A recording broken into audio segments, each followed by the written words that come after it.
Bonjour à tous les nouveaux participants. J'avais un petit problème de micro, je ne l'ai tout simplement pas branché. Vous êtes de plus en plus nombreux à participer au B-Morning Live tous les matins, que ce soit sur Facebook, que ce soit sur notre site internet, sur notre page bmorning.com ou bmorninglive.com. Et aujourd'hui, nous allons aborder un sujet assez intéressant, mais juste avant, je vais faire un petit rappel pour tous ceux qui ne connaissent pas ce qu'est le B-Morning Live, pour tous ceux qui n'ont pas l'habitude justement de participer à ça, à quoi ça sert, pourquoi ça existe, pourquoi ça a été créé et comment ça pourrait vous aider. Le B-Morning Live, c'est une sorte d'émission que j'ai créée il y a maintenant un peu plus de 6 ans, dans l'objectif très clair et très simple, c'est d'aider les négociateurs en immobilier, les professionnels de l'immobilier, à devenir un tout petit peu plus professionnels. Depuis maintenant 2 semaines, j'ai décidé que le B-Morning Live, qui était à une époque dans un circuit fermé, c'est-à-dire que les personnes qui travaillent dans notre réseau pouvaient y participer, j'ai décidé il y a 2 semaines de le rendre public, c'est-à-dire le diffuser en temps réel et en live sur une multitude de plateformes comme Facebook, YouTube, Periscope et Spreaker Live, qui nous permet de faire de l'audio en temps réel. Et donc, l'objectif de tout ça, c'est quoi? L'objectif de tout ça, c'est de vous donner la possibilité de poser vos questions qui sont en rapport direct avec votre métier en tant que négociateur immobilier, directeur d'agence, manager et autres, et d'essayer de vous aider, que ce soit moi ou les personnes qui m'entourent de temps à autre le matin, d'une manière régulière, qui sont en général des professionnels de l'immobilier, qui animent de temps à autre avec moi cette émission. Aujourd'hui, je voulais aborder un sujet assez important qu'on m'a soumis hier, justement, parce que pendant toute la semaine, je fais des formations à des négociateurs en immobilier, à des directeurs d'agence, à des managers. C'est mon activité principale dans l'école de formation que j'ai créée il y a quelques années de ça, qui s'appelle IBS Formation. Et un des négociateurs que j'ai essayé de former hier m'a soumis une objection. C'est plutôt un manager qui m'a soumis une objection qui reçoit de temps à autre, ou qu'un de ses négociateurs reçoit de temps à autre au téléphone, lorsqu'ils sont en train de faire de la prospection téléphonique. Et justement, je vais aborder ce matin un sujet qui touche directement nos clients, qui touche directement nos vendeurs. Et c'est une objection qui arrive tous les jours, tout le temps, ou de temps en temps, à des négociateurs un peu partout en France. Frédéric, d'ailleurs, qui est connecté, si tu as envie de mettre ta caméra, mais là, ça serait sympa. Et donc, cette objection, qui, à mon sens, est une objection très, très grave,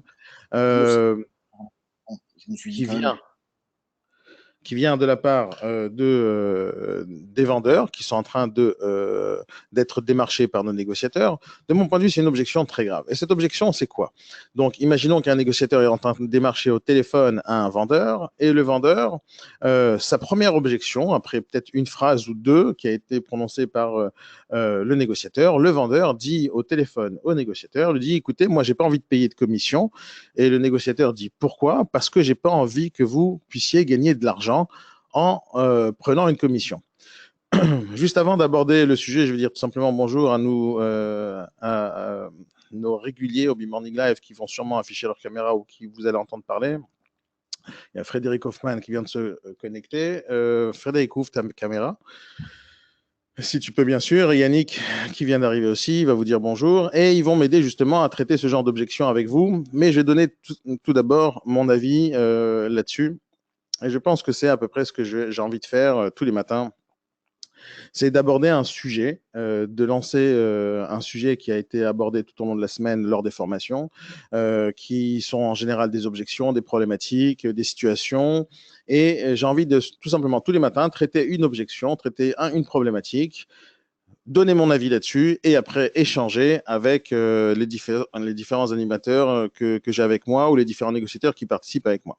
Donc, le sujet de ce matin, il est très simple. Un vendeur qui dit à un négociateur au téléphone, lors de la prospection téléphonique, monsieur le négociateur, c'est sympa de m'avoir appelé. Alors, ils ne sont pas en général si sympas que ça, et ça, c'est déjà un autre problème.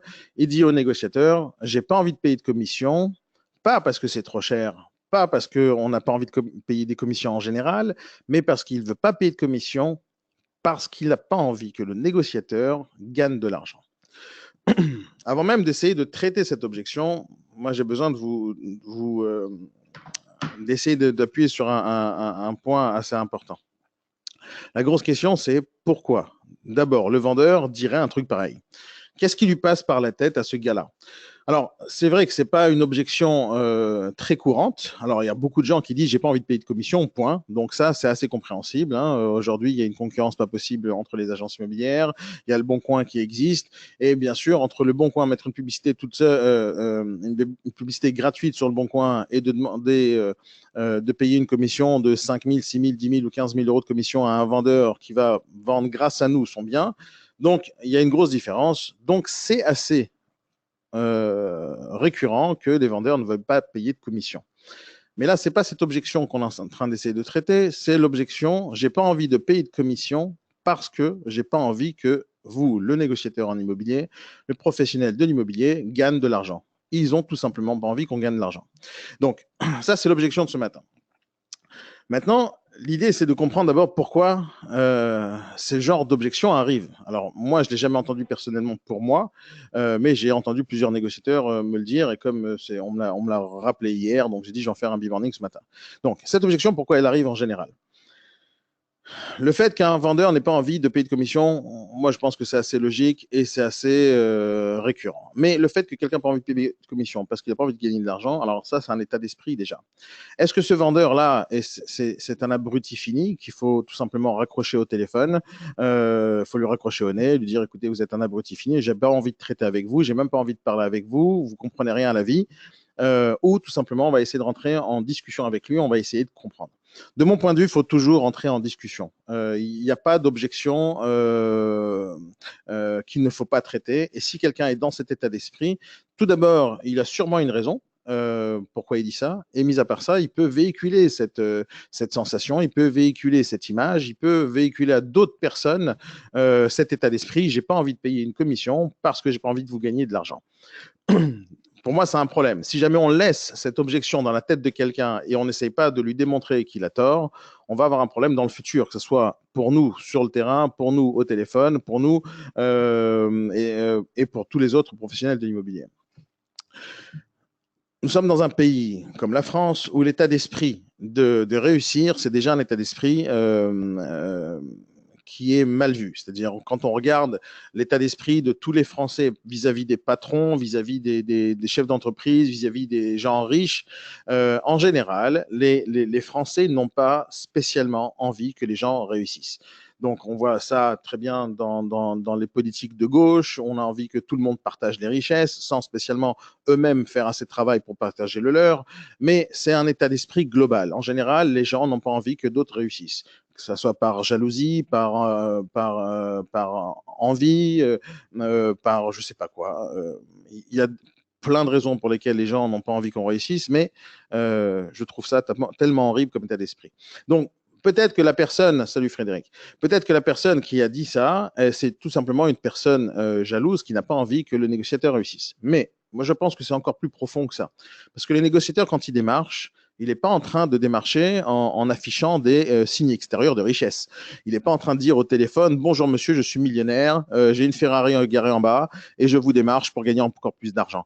C'est pas ça la prospection téléphonique d'un négociateur. La prospection téléphonique d'un négociateur, c'est bonjour monsieur, j'ai vu votre annonce sur le Bon Coin ou sur le PAP, je vous appelle parce que je suis par hasard un négociateur en immobilier et j'ai par hasard des clients à vous proposer pour vendre votre bien. C'est en général le discours qu'un négociateur va avoir, que ce soit chez nous ou ailleurs. On va essayer de proposer un service qui est payant, certes, mais qui reste un service qui n'est pas obligatoire. Le vendeur pourrait nous dire non, mais il n'est pas obligé de dire ce genre d'objection. Donc, la question, c'est pourquoi il dit ça? On est dans un pays où il y a 6 millions de chômeurs. Il y a un gars qui s'appelle François Hollande qui, pendant 5 ans, a essayé avec son slogan « Je vais retourner la courbe du chômage ». Il n'a jamais réussi parce qu'il a attaqué la mauvaise courbe. On ne cherche pas à attaquer le chômage ni la courbe du chômage, il faut créer de l'emploi. Mais on est dans un pays où tout le monde se plaint du trou de la Sécu, tout le monde se plaint du chômage, tout le monde, quand on voit sur les autoroutes ou sur le périph' ou sur les feux rouges, des gens qui font la manche, on a personne, enfin très peu de personnes sortent la main dans le froid pour donner des pièces, et on se plaint qu'il y ait trop de SDF, etc.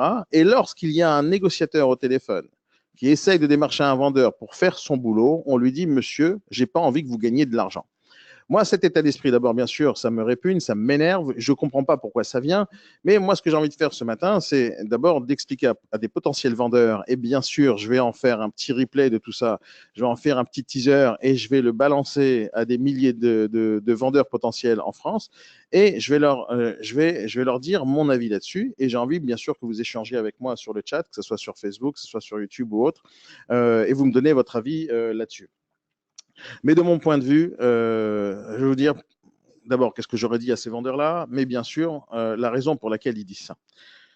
Il y a un état d'esprit global en France sur les agents immobiliers. Ça, tout le monde le sait. J'ai montré ce sondage des milliers de fois, un sondage qui date de 2011, où on a posé des questions à des milliers de Français. Quelle est, à votre avis, la profession que vous aimez le plus? Alors, il y a eu plusieurs professions. On a posé la question sur une trentaine de professions. Et sur toutes les professions qui existaient, il y a l'infirmière qui venait en premier, après il y a le service médical, etc. Il y a les policiers, les pompiers, etc. Et sur la 15e profession que les Français détestaient ou n'aimaient pas, c'était les députés. Juste avant, en 14e position, c'était les agents immobiliers et juste avant, c'était les banquiers. C'est-à-dire que sur tous les métiers existants en France, l'état d'esprit des Français vis-à-vis des agents immobiliers était tout simplement vraiment très défavorable. Ça, c'était en 2011. Et depuis 2011, il s'est passé maintenant 7 ans et ça s'est aggravé avec le temps parce que de plus en plus, les agents immobiliers ne savent pas comment riposter à ce genre de réaction, ne savent pas comment innover et faire la différence entre le Bon Coin et une agence immobilière. Il y a beaucoup de ce genre de problématiques tous les jours, tout le temps, lorsque je fais des formations. Les agences ne savent pas surmonter des objections simples, agence s'abstenir ou j'ai pas envie de payer de commission. Et donc, l'état d'esprit global des Français vis-à-vis des agences immobilières est déjà problématique. On ne nous aime pas avant même qu'on démarche au téléphone. C'est-à-dire que sur l'annonce qu'un vendeur particulier a mis sur Le Bon Coin, il y a déjà marqué agence s'abstenir. C'est-à-dire qu'avant même qu'un négociateur se réveille le matin, avant même qu'il s'habille, avant même qu'il se brosse les dents, avant même qu'il prenne son café, avant même qu'il attaque son travail le matin à 9h30, 10h et qu'il commence à prospecter pour la première fois, il lève le téléphone, il numérote le téléphone d'un vendeur. Avant même tout ça, le vendeur, il lui a dit à ce négociateur, laisse tomber. Peu importe si tu es un professionnel, peu importe si ça fait 15 ans que tu fais ce métier, peu importe si tu es la personne la plus honnête de la planète, peu importe si tu vas être vraiment génial et tu vas vraiment m'amener un client intéressant et tu vas vraiment me permettre de vendre au meilleur prix mon bien, peu importe, quoi qu'il arrive, abstiens-toi. S'il te plaît, reste chez toi, je n'ai pas besoin de ça. C'est-à-dire que le vendeur, en ce moment même, lorsqu'on le démarche en général dans une agence immobilière, on le démarche parce qu'il a un bien en vente qui est invendu. C'est-à-dire en général, on le démarche parce qu'il a mis son annonce sur Le Bon Coin. En général, on le démarche parce qu'il est et ça fait peut-être un certain temps qu'il est sur Le Bon Coin en train d'essayer de vendre. Et en général, on les appelle au moment où ils n'ont pas encore vendu. On les appelle jamais après le compromis. On les appelle juste avant. Et donc, juste avant, ils ont quand même besoin d'un peu d'aide. Alors, l'aide, ils l'ont pris via Le Bon Coin, mais il y a des professionnels qui vont essayer de faire leur travail, qui est en général très bon, mais et c'est pour ça, c'est la raison pour laquelle j'essaye de faire je fais le B-Morning en live, c'est essayer de montrer à nos clients, acheteurs, vendeurs, quel est notre vrai métier. Parce qu'une des raisons pour laquelle les vendeurs n'ont pas envie de payer de commission, une des raisons, c'est parce qu'ils ne savent pas qu'est-ce qu'on fait exactement comme boulot et pourquoi on mérite une commission. Donc, moi, ce que j'ai envie de faire avec le temps, et je ne vais pas m'arrêter avec le B-Morning Live, je compte faire ça tout au long de l'année, du lundi au jeudi, tous les matins, et d'essayer tous les jours d'aborder un sujet différent qui va toucher nos acheteurs et nos vendeurs et nos négociateurs. Et on va leur parler à tout le monde. J'ai envie de parler à tout le monde. C'est en live, donc n'importe qui peut se connecter à ce B-Morning. Et j'ai envie que les vendeurs nous écoutent, nos acheteurs nous écoutent et qu'ils comprennent qu'il y a quand même un certain travail que nous faisons. Donc, je ne vais pas tout traiter tous les matins, mais au fur et à mesure de l'année, je vais aborder plein de sujets pour que bien sûr, je vais en faire des replays, des teasers de tout ce qu'on dit et des points importants, de tout ce qu'on essaye d'échanger tous les matins et d'envoyer ça à des milliers de vendeurs, à des milliers d'acheteurs pour qu'ils aient peut-être une idée différente des professionnels de l'immobilier. Et donc, ce que j'ai, et donc, l'objection d'un vendeur, attendez une seconde. Et donc, cette objection des vendeurs qui dit j'ai pas envie que vous gagniez de l'argent, elle vient d'un autre côté. Elle vient pas spécialement du fait qu'ils n'ont pas envie de payer de commission. Elle vient de très loin. Attendez. Voilà. Cette objection, elle vient de très loin. Non seulement ils ne veulent pas payer de commission, parce qu'ils n'ont peut-être pas connaissance ou pas compris à quoi on sert, mais ils ne veulent pas qu'on paye de commission. Ils ne veulent pas nous payer de commission pour pas qu'on gagne de l'argent. Donc, qu'est-ce que moi j'aurais dit à ce vendeur-là? Tout d'abord, je me pose la question, comment le négociateur a abordé son démarchage au téléphone? Un vendeur, lorsqu'on le démarche au téléphone, en général, on va le démarcher à un moment donné où il n'a pas spécialement besoin de nous. Parce qu'il est, il est en train déjà de publier son bien en ligne. Il a payé ça 0 € et Le Bon Coin, ça marche. Donc, du point de vue du vendeur, il a la sensation qu'il n'a pas du tout besoin du négociateur. Donc, déjà, on a un problème à partir du moment où le vendeur est persuadé qu'il n'a pas besoin de nous. Donc, lors du démarchage téléphonique, si on n'est pas tout de suite dans l'accroche, si on n'est pas tout de suite en train d'aider et en train d'expliquer au vendeur pourquoi on l'appelle, pourquoi c'est important qu'il nous écoute, pourquoi il a quelque chose de différent à recevoir de ma part qui ne va jamais recevoir du Bon Coin, si je ne suis pas capable de présenter mon service au téléphone de la bonne manière pour qu'il m'écoute, déjà j'ai un problème. Et si le vendeur, avant même que je prononce mes phrases, il me dit écoutez, je n'ai pas envie de vous payer une commission parce que je n'ai pas envie que vous gagniez de l'argent, moi, je ne vais pas rester insensible. Si un vendeur me disait ça, alors je vous le dis, ça c'est la réalité, je n'ai jamais reçu cette objection au téléphone parce que ma façon de travailler en général en prospection téléphonique, prospection terrain ou autre, c'est d'éviter que la personne ait des objections à me donner au téléphone. C'est-à-dire, avant même que la personne me dise, j'ai pas envie que vous gagniez de l'argent, je vais te donner toutes les informations nécessaires pour qu'il n'ait pas dans son cerveau l'envie de me donner cette objection. Mais là, on va partir du principe que le négociateur a reçu cette objection, il n'a pas eu le choix, elle est arrivée comme ça et il ne sait pas comment la traiter. Si un vendeur me dirait ça, tout de suite, je ne vais pas rester d'abord insensible et je vais lui poser une question qui est très, très importante. Et c'est la question qui va peut-être changer toute la donne. C'est une question très simple que très peu de négociateurs ont le réflexe de poser. Et ce n'est pas simplement sur cette objection, c'est pour n'importe quelle objection. Parce que de mon point de vue, il y a des objections réelles, il y a des objections fictives, mais dans tous les cas, il faut traiter les objections. Les objections réelles, c'est des objections où le vendeur a vraiment une raison de dire ce qu'il dit, et l'objection fictive, c'est qu'il dit un truc comme ça, parce que tout le monde le dit, ou il n'a pas vraiment pensé. Et donc, c'est des objections qui pourraient être un peu plus faciles à surmonter. Mais dans tous les cas, ce sont des objections, et si on ne traite pas, on a un problème. Mais là, ce n'est pas une objection tout à fait normale. C'est une objection où le vendeur va atteindre personnellement ma personne et mon travail, mon entité, et la raison pour laquelle je fais ce métier. Il ne veut pas que je gagne de l'argent. Le vendeur en face, lui, il a sûrement un boulot, il est sûrement en train de travailler, il gagne sûrement sa vie, et je suis pratiquement certain que si jamais il a un patron sur la tête, ce vendeur n'acceptera pas que son patron lui dise écoute, j'ai envie que tu viennes du matin au soir bosser, mais j'ai pas envie que tu gagnes de l'argent. Donc, je vais tous les jours t'esclavager, je vais te donner à travailler très, très dur et pour que tu n'aies pas de vie et pour que tu puisses pas gagner ta vie. Je ne pense pas que ce vendeur-là, dans sa propre vie, il aurait accepté que son patron lui dise la même chose. Mais moi, je ne comprends pas, encore une fois, pourquoi il me dit ce genre de phrase. Pourquoi il me dit à une personne qui ne connaît pas, au téléphone, un négociateur qui est censé faire son boulot. Bonjour monsieur, je vous appelle parce que votre bien est toujours à la vente, j'ai des clients potentiellement pour vous et j'ai quelque chose à vous proposer. Et la personne lui dit, j'ai pas envie que tu gagnes de l'argent. Donc, une des questions, et peut-être la question la plus importante qu'il faut absolument poser dans tous les cas, et c'est une question qui va commencer automatiquement par un mot qui est très important. Et le réflexe des négociateurs n'est pas spécialement de poser cette question. Ils sont déjà dans l'effroi, ils ont une peur pas possible de répondre, ils se sentent agressés et ils ne comprennent pas pourquoi ça vient sur eux, là, ce sujet-là. Et donc, il faut absolument réagir. D'abord, potentiellement avec l'humour, potentiellement avec le sourire. Ça, c'est quelque chose de très important parce qu'on est dans une phase d'éducation. Le vendeur, il a une vision erronée de notre métier. Il a une vision négative de mon métier. Il a une vision bizarre de la vie en général, c'est-à-dire d'insulter une personne au téléphone, lui dire, j'ai pas envie que tu gagnes ta vie, j'ai envie que tu restes au pôle emploi s'il faut, j'ai envie que tu gagnes pas ta vie, quoi. Tu puisses pas nourrir tes enfants et ta famille. Ça sert à rien de ton boulot, rentre chez toi. Pire, va te suicider parce que tu sers absolument à rien dans ce monde. C'est-à-dire, cette façon agressive de dire ça au téléphone à quelqu'un, je pense que c'est très grave. Maintenant, si le négociateur il réagit mal, il va insulter le vendeur au téléphone. Donc, bien sûr, ça va faciliter le vendeur dans son état d'esprit.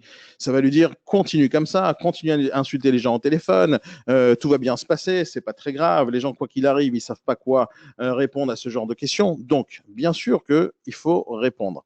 Non seulement il faut répondre, il faut réagir et il faut éduquer dans n'importe quel domaine dans le monde, dans n'importe quel commerce dans le monde, il y a, et à chaque fois qu'on propose un service spécial et différent des autres, et surtout quand on propose un service qui est coûteux, la majorité du temps, on va devoir passer par une phase d'éducation. C'est-à-dire qu'on va devoir expliquer à nos futurs clients pourquoi on existe, pourquoi on fait ce qu'on fait. Et c'est vrai qu'avec le temps, les négociateurs ont oublié, et les agences immobilières en général ont oublié et oublient tous les jours, tout le temps, de faire cette phase d'éducation, de dire à ses clients, à leurs clients, pourquoi ce métier existe et pourquoi ça vaut quelque chose, notre métier. Donc, comme ils ne passent pas par la phase d'éducation, ils ont automatiquement, bonjour Laurent, ils ont automatiquement en phase 2, des gens qui vont les contrer et qui vont donner des objections assez bizarres. Et donc, la question qu'il faut absolument poser à ces vendeurs-là, à des personnes qui nous diraient ça, c'est une question qui va commencer par le mot pourquoi.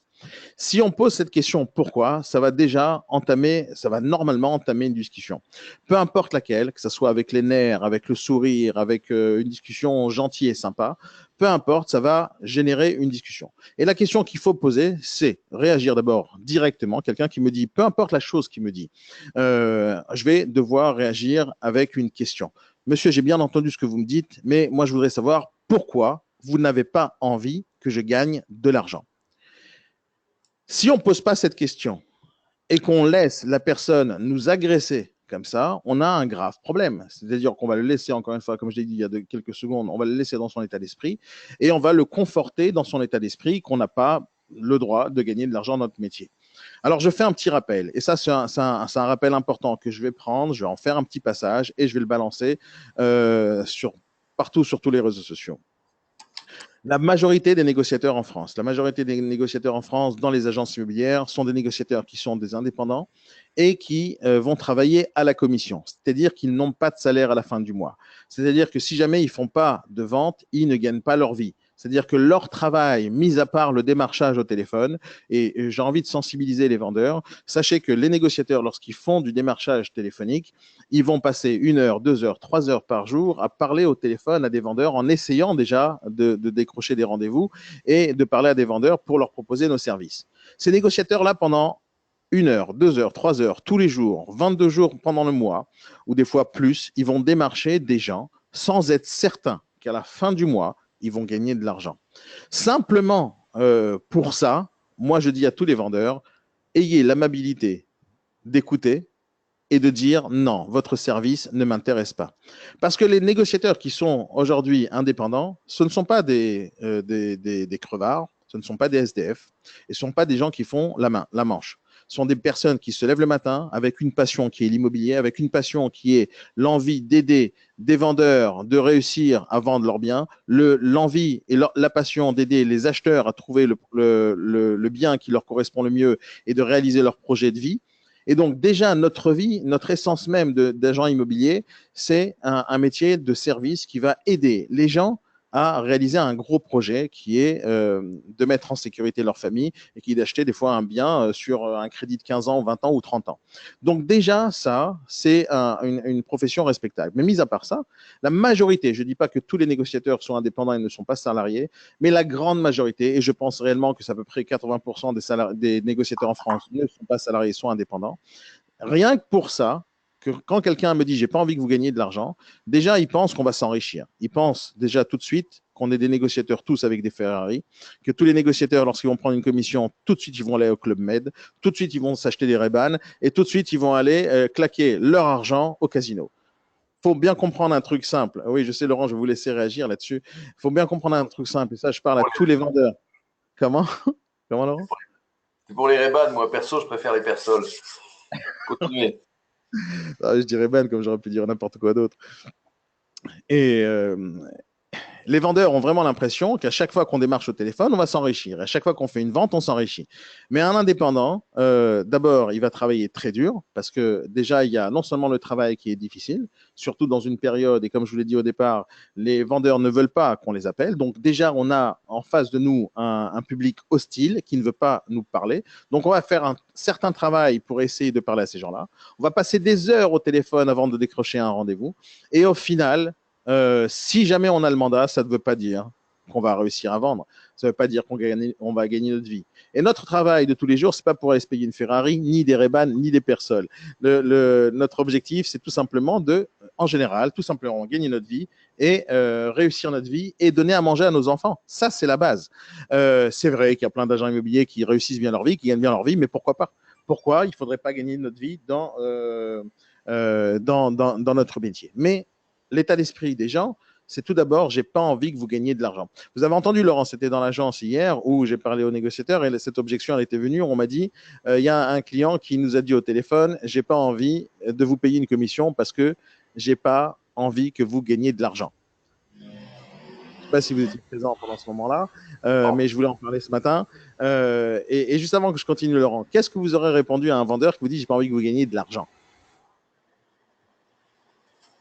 Je ne suis pas dans le contexte, mais enfin, je trouve que c'est quand même assez surréaliste comme phrase. Alors, Parce que le contexte, c'est le vendeur en question, lui, quand il travaille, il gagne bien sa vie. Comment? Le vendeur, quand lui il travaille, il gagne bien sa vie. Ça ne le choque pas de gagner de l'argent quand il fait son métier.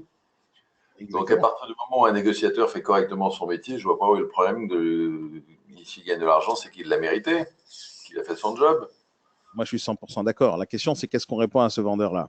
Et lorsque le négociateur est... Ben oui, je sais que le réflexe numéro un, et ça, je l'ai vu très souvent, alors c'est pas simplement pour cette objection, mais pour toutes les objections en général, quand elles sont agressives, parce que les vendeurs, et ça c'est le point commun de tous les négociateurs, c'est que lorsqu'on reçoit une objection, c'est pas une objection genre pacifique.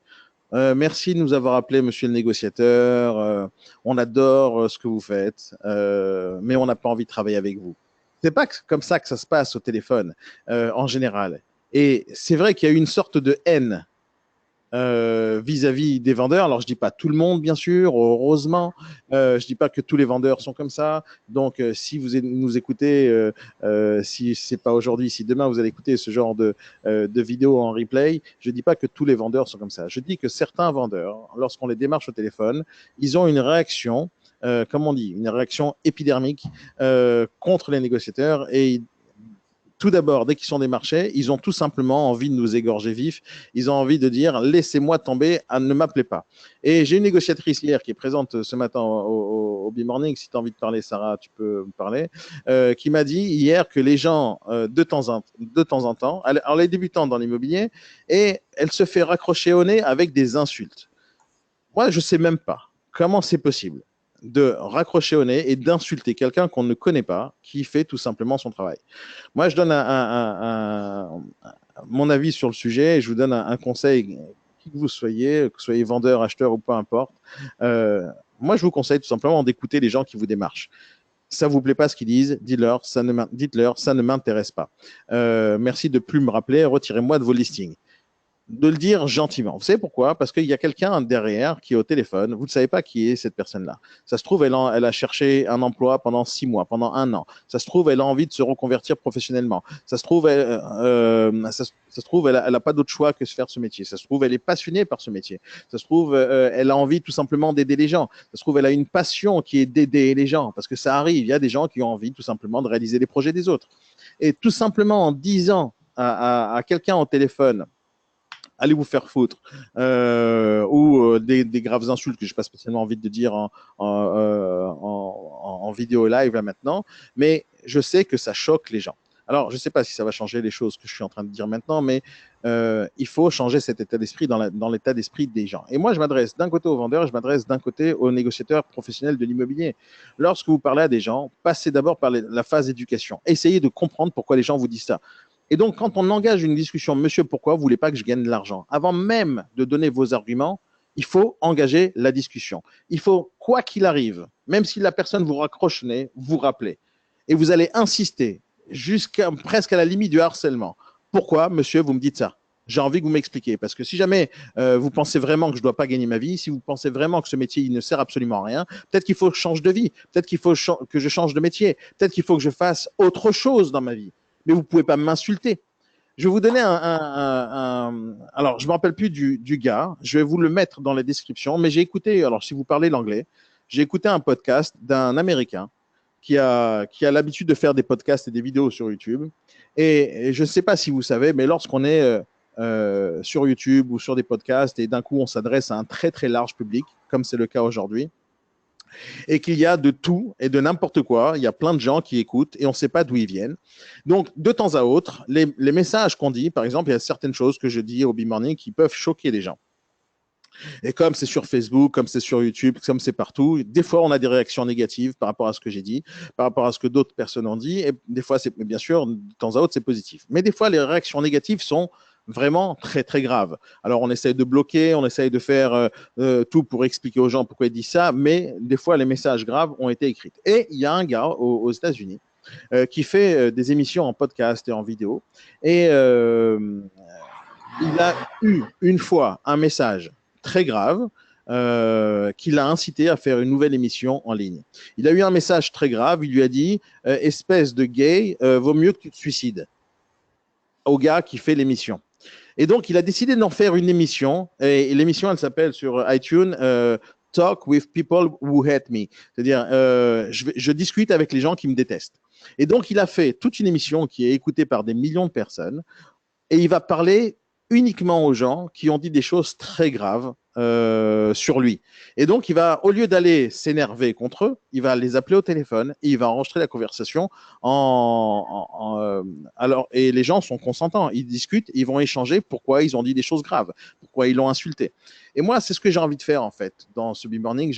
Aujourd'hui, je n'ai pas spécialement de numéro de téléphone de ce vendeur-là qui a dit ça aux négociateurs, mais une des choses que j'ai vraiment envie de faire, c'est-à-dire que, et moi, faites-le si jamais vous avez cette occasion-là et vous avez un vendeur au téléphone qui vous parle mal, j'ai envie de relever le défi, d'appeler en temps réel, lors du B-Morning ou pendant la journée, ce vendeur, discuter avec lui et échanger et en le prévenant que je vais enregistrer la conversation. Et s'il a dit un truc pareil, moi j'ai envie de parler avec lui en temps réel et rediffuser cette conversation avec lui pour faire exactement comme cet Américain que je pense que ce qu'il fait c'est super ultra courageux et c'est de parler avec ces vendeurs-là qui nous détestent ou qui ont insulté un négociateur.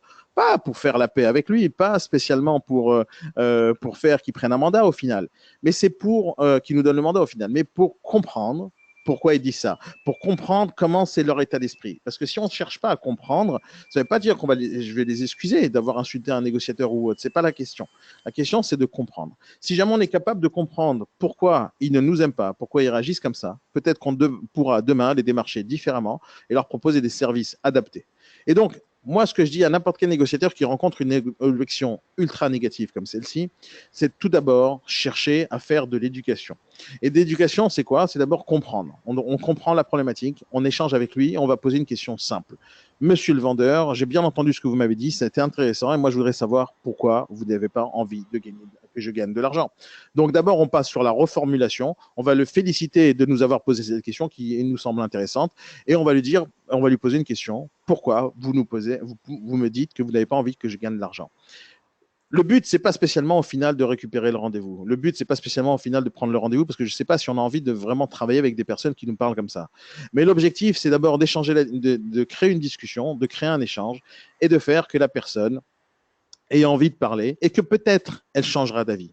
Mais surtout, ne pas se laisser faire parce que je pense aussi que c'est une des raisons pour lesquelles certains négociateurs arrêtent ce métier. Ce matin, j'écoute comme tous les matins d'ailleurs, avant le Big j'écoute BFM TV tout le temps. Et donc, on parle à chaque fois de formation, on parle de chômage, on parle de tellement de choses tous les matins, tout le temps, c'est les mêmes sujets récurrents. Et à chaque fois, j'ai envie de prendre le téléphone. Et moi, je rêve d'une chose, que j'ai le numéro de portable de Jean-Jacques Bourdin. Et à chaque fois qu'il réagit sur BFM TV, qu'il est sur RMC, je l'appelle et je réagis avec lui. Je lui dis non, j'ai envie de dire un truc là sur le sujet. Il y a 6 millions de chômeurs. Et moi, je sais que toutes les agences avec qui je travaille cherchent à recruter du matin au soir des négociateurs. On a du boulot jusque-là dans l'immobilier. Et pourtant, il y a des gens qui n'ont pas spécialement connaissance du fait qu'il y a un métier qui s'appelle l'immobilier.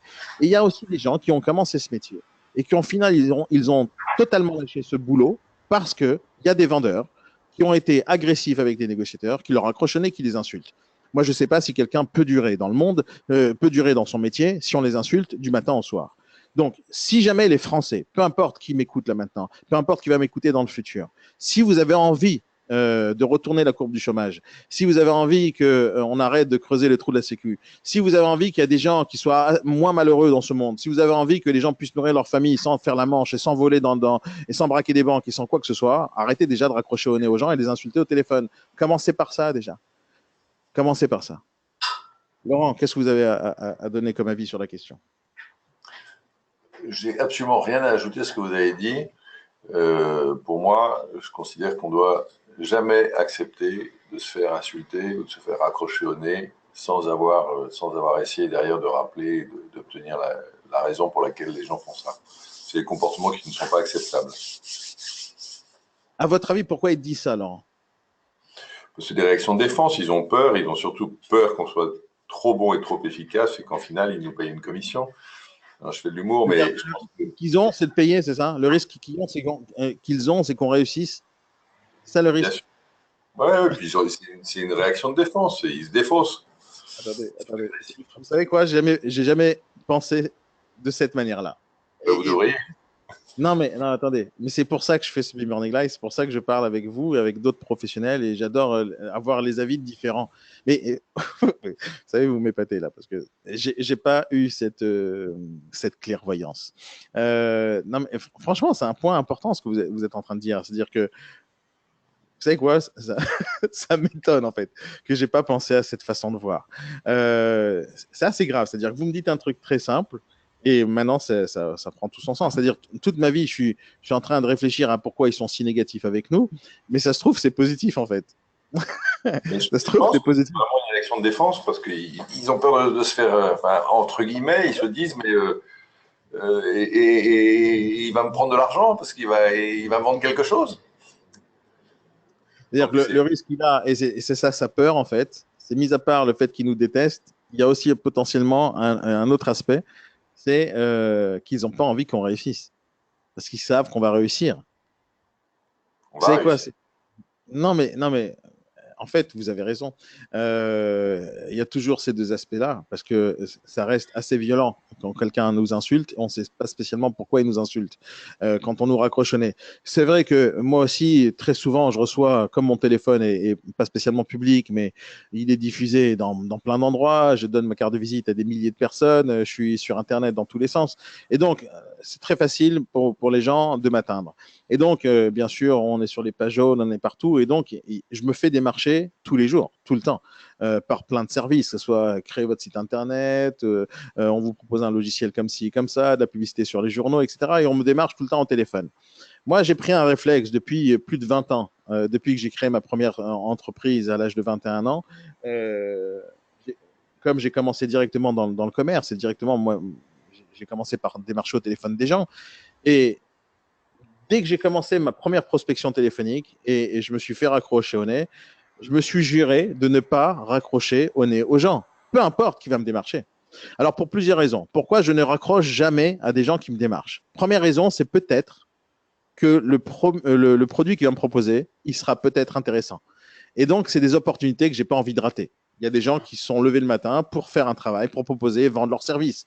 Il y a sûrement quelqu'un qui a payé de l'argent pour ce gars-là. Il y a sûrement quelqu'un qui a inventé une idée sympa qui valent le coup d'embaucher des gens pour démarcher. Donc, j'écoute. Peut-être il y a une opportunité intéressante. Maintenant, si l'opportunité ne me plaît pas, je dis ça ne m'intéresse pas. Merci, au revoir. La deuxième raison pour laquelle j'écoute, c'est il y a peut-être une nouvelle méthode commerciale, une nouvelle approche que je ne connais pas. Parce qu'il y a des gens, des fois, qui m'appellent d'une manière super intéressante, avec une accroche différente, avec une façon de parler différente, qui m'intéresse. Et j'ai appris énormément dans ma vie. J'ai appris énormément dans ma vie grâce à toutes les personnes qui m'ont démarché. Donc, si je suis un commercial, si je suis un homme d'affaires, ne raccrochez pas à ces gens-là. Écoutez, peut-être qu'il y a une nouvelle chose que vous n'avez pas appris dans votre vie. Et une troisième raison pour laquelle je ne raccroche jamais à des commerciaux, c'est que moi, personnellement, je recrute toute ma vie des commerciaux.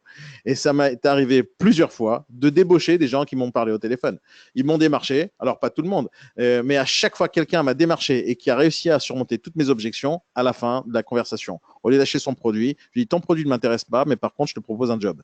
Et ça m'est arrivé très, très souvent, ça, de débaucher des gens qui étaient exceptionnels parce que c'était les seuls qui ont réussi à me démarcher, à surmonter mes objections, même si je n'ai pas acheté au final. C'est pas parce qu'on n'achète pas que la personne n'était pas bonne. Son produit n'était pas bon, mais lui était bon.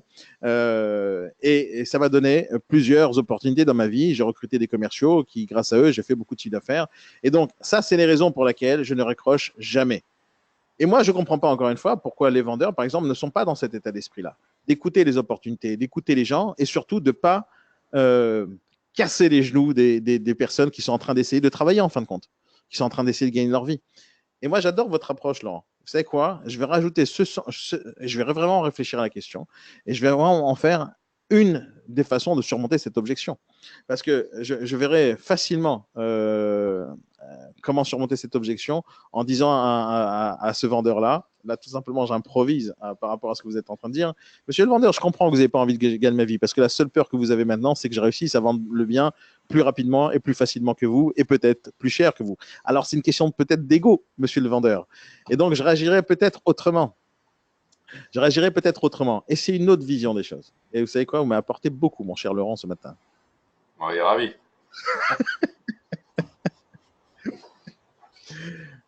Sarah, Sarah, tu es présente. Tu as dit que tu as pris note. Est-ce que ça t'a aidé ce qu'on a dit ce matin? Alors, elle est sur le chat, mais si tu as envie de parler au micro, tu me le dis, je t'ouvre le micro. Frédéric et Yannick, vous pouvez ouvrir le micro et vous pouvez me donner votre avis sur la question si vous êtes présent. Yannick, bonjour Daniel. Yannick. Je suis entièrement d'accord avec ce que tu dis déjà.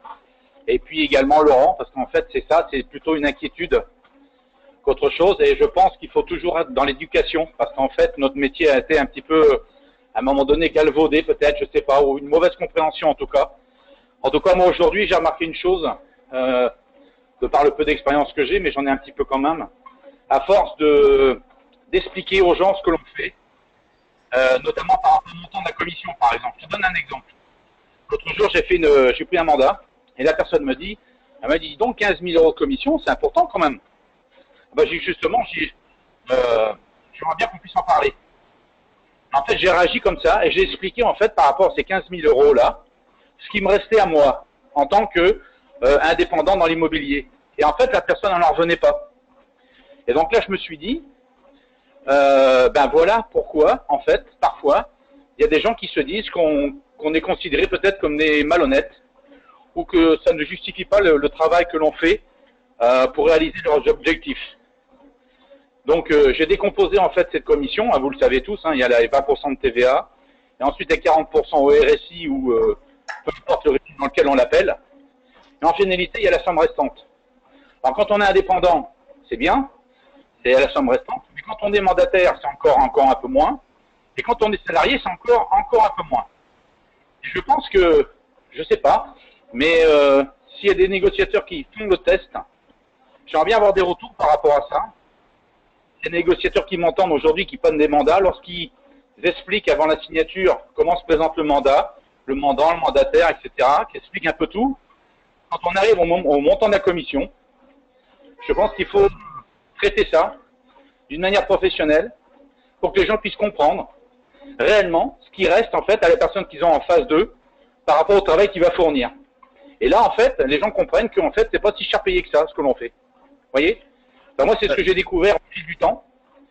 Et aujourd'hui, j'ai plus du tout d'objection par rapport à tout ça. Parce que lorsque je prends des rendez-vous, parfois avec des gens que ça bloque, je dis pourquoi vous voulez pas que je vienne vous voir? Les gens, souvent, ils parlent d'argent. Je dis justement, monsieur, j'aimerais bien qu'on se rencontre, parce que par rapport à ça, je vais vous montrer exactement, par rapport à n'importe quel montant que vous allez me dire, combien il va me rester. Est-ce que ça vous intéresse? Et les gens, ça les intéresse, ils sont curieux. Donc moi, je prends des rendez-vous uniquement là-dessus. Je me sers en fait de cette objection pour prendre rendez-vous avec eux. Voilà ce que je voulais apporter.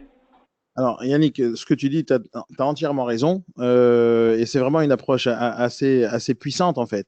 Et c'est une des raisons, encore une fois, pourquoi je fais ce B-Morning Live. Et c'est une des raisons pour laquelle c'est public. Parce que je pense réellement que les vendeurs n'ont aucune conscience de notre travail, n'ont aucune conscience de la difficulté, n'ont aucune conscience de ce que ça veut dire 5 000 euros ou 10 000 euros de commission, n'ont aucune conscience de ce que ça veut dire. Parce que cette commission, c'est un travail fait, il y a une rémunération pour le travail effectué qui va être efficace ou non, peu importe, mais il y a un travail réalisé. Mais derrière, il y a plusieurs personnes qui doivent manger derrière. Il y a le négociateur lui-même, il y a les fournisseurs qu'on a payés déjà avant même de commencer, il y a les publicités, il y a plein de choses, il y a le patron d'agence qui paye son loyer, etc. Il y a tellement de choses à payer avant même qu'on puisse prendre de l'argent et s'acheter une Ferrari avec. C'est-à-dire, on n'a même pas acheté avec une commission de 10 000 euros un boulon du pneu de la Ferrari. C'est-à-dire, on n'a pas encore acheté. Et tout ce qu'on va gagner, la moitié pratiquement, voire plus, va partir aux impôts, va partir chez François Hollande et chez Sarkozy et chez Macron et chez Édouard Philippe et tous ces gens-là qui vont récupérer notre argent pour en faire autre chose, peut-être beaucoup, pas beaucoup, j'en sais rien. Est-ce que c'est une trop grosse part? J'en sais rien, mais ce qui est certain, c'est que il y a tellement une méconnaissance de notre métier et de la façon dont cette commission, peu importe le montant, est dispatchée, que ce soit entre la TVA, faut bien comprendre, pour que les Français comprennent, dans une commission de 10 000 euros, avant même de parler de 10 000 euros, il y a 20% qui sont partis à l'État. C'est-à-dire que sur 10 000 euros, il y a 2 000 qui sont partis. C'est-à-dire qu'ils n'appartiennent pas à l'agence immobilière, qui n'appartiennent pas au négo. Et avec ce qui reste, hors taxe, on va devoir payer toutes les personnes qui ont travaillé. Alors, d'abord, Yannick, c'est super. Il y a Baruch et Sarah qui sont présents, des négociateurs sur le chat. Et Baruch qui me dit, je suis présent et pas mal du tout ce que dit Laurent. Donc, vous avez convaincu des gens, Laurent, ce matin, même s'il n'y avait pas de concurrence ou de compétition. Sarah aussi est très truc. C'est clair que les vendeurs doivent... Je lis les chats, pour ceux qui ne sont pas en vidéo et qui ne me regardent pas, regardez à gauche. Mais à gauche, j'ai les chats des personnes qui sont présentes avec nous ce matin. C'est clair que les vendeurs doivent nous prendre en considération et respecter notre travail. Je suis d'accord avec toi, Baruch, bien sûr qu'ils doivent nous respecter, mais les gens ne pourraient pas respecter un travail qu'ils ne connaissent pas. S'ils pensent que... on en a parlé il y a 2 semaines de ça, mais les vendeurs, de leur point de vue, regardez bien le chemin qu'un vendeur doit faire pour comprendre ton métier. Un vendeur, lorsque tu l'as démarché, lorsque n'importe quel négociateur en France démarche un vendeur sur le Bon Coin, des fois, le vendeur, le seul contact qu'il va avoir un négociateur, c'est ce moment-là au téléphone. Donc, on va le démarcher, on va parler 3 minutes, et comme il va raccrocher au nez, le vendeur pense que notre métier se résume à ça. Dans le cas où le négociateur va aller plus loin, va aller au rendez-vous, le vendeur a eu contact avec nous au téléphone une fois pendant 5 minutes ou 10 minutes. Ensuite, il va nous voir en rendez-vous pour, au final, prendre un mandat qui va être signé un contrat.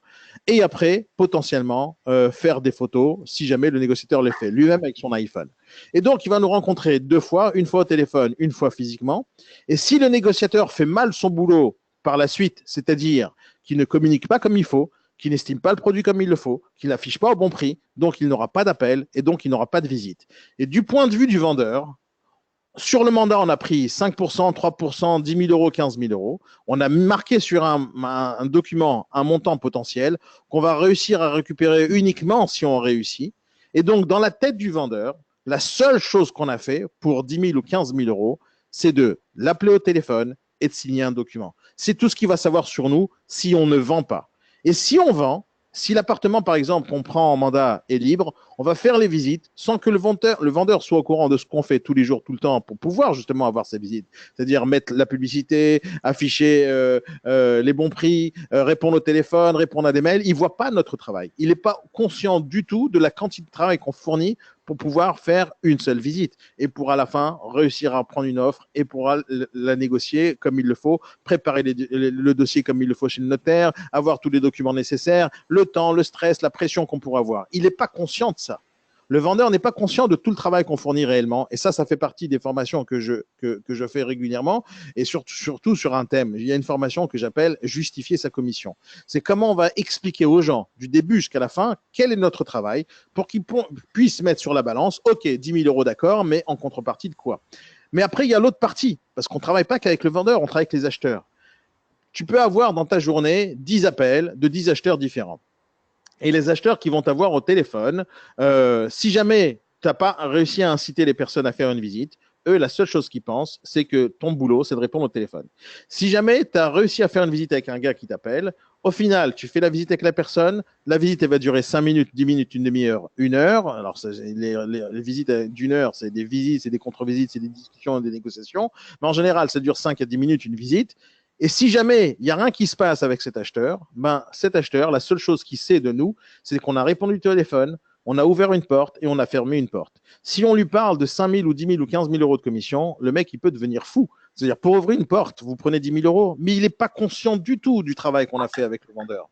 Et si jamais à la fin, il y a une vente, donc le vendeur, lui, il sait ce qu'on a fait avec lui. L'acheteur, il sait ce qu'on a fait avec lui, c'est-à-dire pas grand-chose. Et à la fin, les deux vont avoir une commission à payer. Et les deux, ils ont une vision différente de notre métier. Les deux, ils ont une vision erronée et ils ont une seule partie de notre métier. Donc, d'abord, je suis d'accord avec toi, Baruch, sur le fait qu'il faut que les gens considèrent notre travail et nous respectent. Oui, mais personne ne peut respecter notre boulot s'il ne connaît pas notre métier. Personne ne peut respecter notre boulot s'il n'est pas conscient de tout le travail. Si, par exemple, je te dis, est-ce qu'on respecte les éboueurs? Oui, tu pourrais dire oui, tu sais quelle est la difficulté de faire éboueur. Très peu de personnes ont envie de faire ce boulot. On voit que c'est travailler dans la saleté, travailler tôt le matin, de sentir des odeurs tout pourries, etc. Donc personne n'a envie de faire son boulot. Et dès qu'on va dire, par exemple, le salaire d'un éboueur, tout de suite, on va se dire, ouais, c'est justifié parce que même moi, je ne ferais pas ce boulot.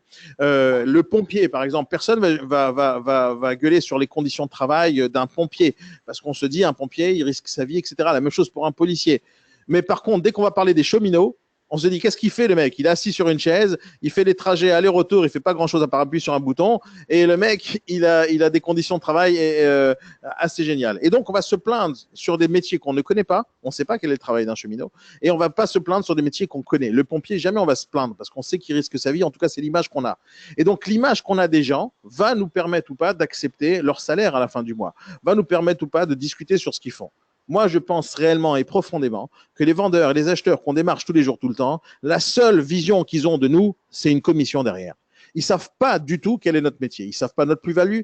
Mais le pire de ça, Baruch, c'est que la majorité des négociateurs ne savent pas expliquer quel est leur travail. Quand tu vas démarcher au téléphone, quand la majorité des négociateurs vont démarcher au téléphone, ils vont parler de mandat, ils vont parler de biens, ils vont parler de vente, ils vont parler d'acquéreurs. Ils ne vont pas parler de leur boulot. Et si jamais toi, tu démarches à la fin d'une journée 10 ou 15 ou 20 personnes, alors tu as peut-être réussi à changer l'état d'esprit de 10, 15, 20 personnes.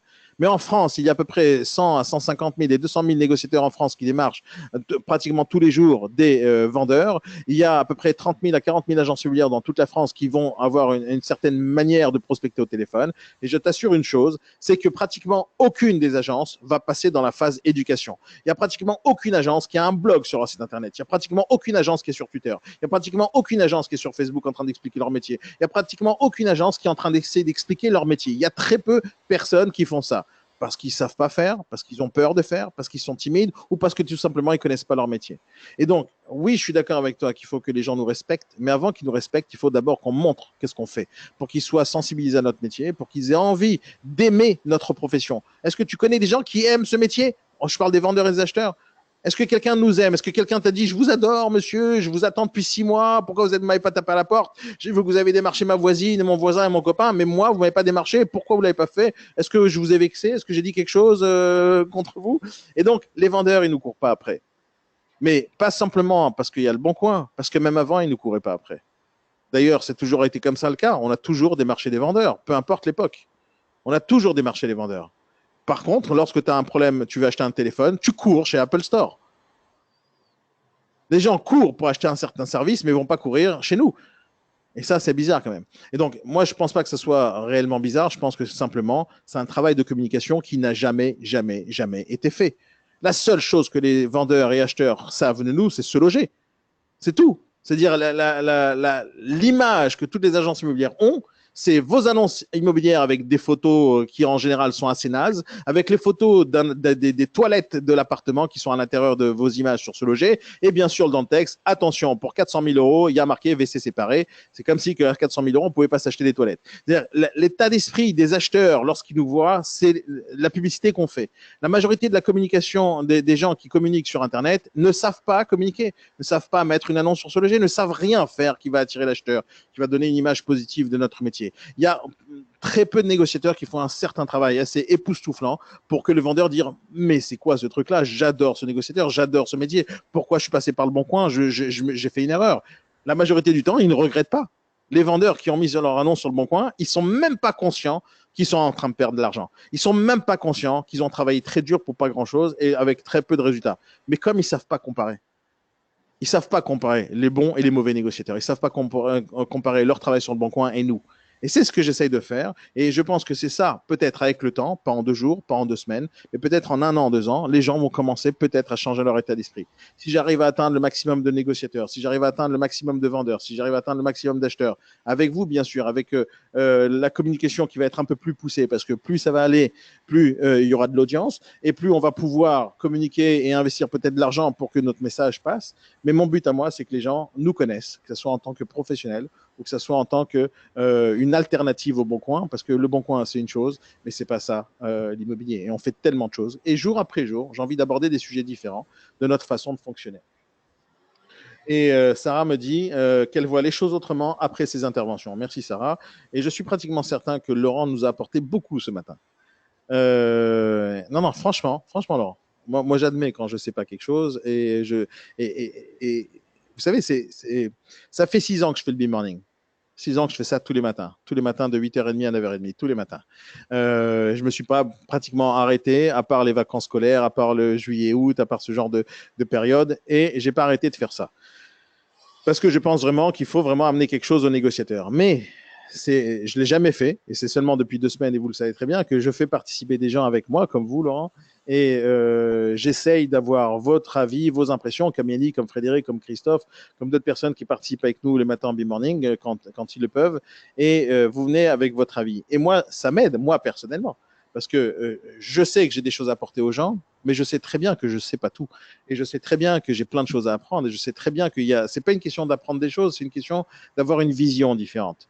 Et cette vision-là, quand je la reçois, d'abord, moi, j'adore parce que j'aime bien me remettre en question. Et quand personne me donne un autre avis, donc je ne peux pas me remettre en question.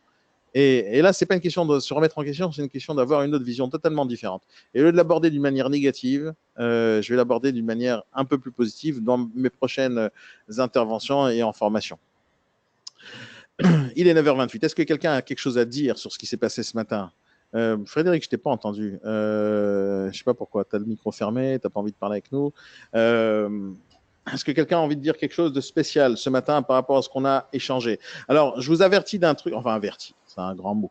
À partir je vais préparer un truc pour mettre sur notre page, celle que vous voyez sur notre écran, qui est bmorning.com ou bmorninglive.com ou ibsformation/bmorninglive. Vous avez tous les liens sur les vidéos, etc. et partout. Je vais trouver le moyen d'informer tout le monde tout le temps des sujets que j'ai envie d'aborder le matin. C'est-à-dire que, en général, comment ça se passe pendant nos formations qu'on fait dans l'école de formation IBS et pendant les réactions sur les réseaux sociaux ou autres, il y a des gens qui me posent des questions. Et moi, le principe est très simple, c'est quand on me pose une question, je ne réponds pas en temps réel. Je dis aux gens, venez au B-Morning Live et je vous répondrai. Comme ça, la même question, au lieu de la répondre à une seule personne, je la réponds à plein de personnes. Et il y a un négociateur qui vient de rentrer dans notre réseau, me pose la question, mais à quoi ça sert le B-Morning Live? C'est une formation? Ce n'est pas une formation. C'est tout le principe, en fait. C'est qu'il n'y a pas de sujet en général. C'est que je réagis aux sujets qui se sont passés pendant la semaine. Donc, ça peut être des problèmes très graves, comme ça peut être des problèmes très simples. Ça peut être des objections à surmonter, ça peut être des problèmes de présentation, de communication, etc. Ou tout simplement d'écouter l'avis de quelqu'un ou l'expérience de quelqu'un. Et c'est à ça que ça sert le B-Morning. C'est-à-dire qu'en général, il n'y a pas de sujet qui est prévu, à part les sujets que quelqu'un m'a demandé de traiter la veille, le jour même, en chat, où on répond aux questions en temps réel. Donc, il est 9h29. Laurent, est-ce que vous avez quelque chose à dire pour finaliser le sujet d'aujourd'hui? Allez, dites-nous les mains pour la fin. Vous étiez la star de ce matin. Non, je vous dis à demain. Non, dites un truc plus sympa. Non, on dit à demain. Non, mais c'était sympa de toute façon. Merci en tout cas pour votre intervention, Laurent. Merci à tous d'avoir participé, à tous ceux qui sont sur Facebook, à tous ceux qui sont sur YouTube. Je vous dis un truc simple. Vous voyez cette page-là, il y a un petit logo que vous voyez sûrement qui s'appelle Spreaker. Très peu de personnes connaissent ça parce que c'est une application américaine. Mais sachez que quand vous téléchargez cette application sur votre iPhone, d'abord c'est gratuit. Et quand vous cliquez dessus, vous pouvez écouter en live. Mais là, vous nous voyez en live, en vidéo sur YouTube et vous nous voyez aussi sur Facebook en live et sur Periscope aussi. Mais sachez que quand vous cliquez sur Spreaker, vous pouvez nous entendre uniquement en live. C'est-à-dire c'est du podcast live. C'est comme si c'était une émission de radio. C'est-à-dire vous êtes dans le métro, vous êtes dans le train, vous n'avez pas de vidéo, etc. Vous ne captez pas. Vous pouvez toujours nous écouter et c'est top. Donc, téléchargez Spreaker, c'est gratuit bien sûr, c'est top. Et merci encore une fois à toutes et à tous d'avoir participé, d'avoir échangé avec nous, d'avoir participé au chat. Merci à Laurent, merci à Annick, merci à Frédéric qu'on n'a pas écouté ce matin parce que je ne sais pas pourquoi il n'était pas là. Merci Annick pour ton intervention. Je vous dis à tous, passez une très très bonne journée, faites de très bonnes affaires. J'espère que le message est passé. J'espère que vous avez appris pas mal de choses. Et je vous dis tout simplement à demain matin à 8h30 au prochain B-Morning. Merci Laurent, bye bye. Ciao. Au revoir. Bye Annick.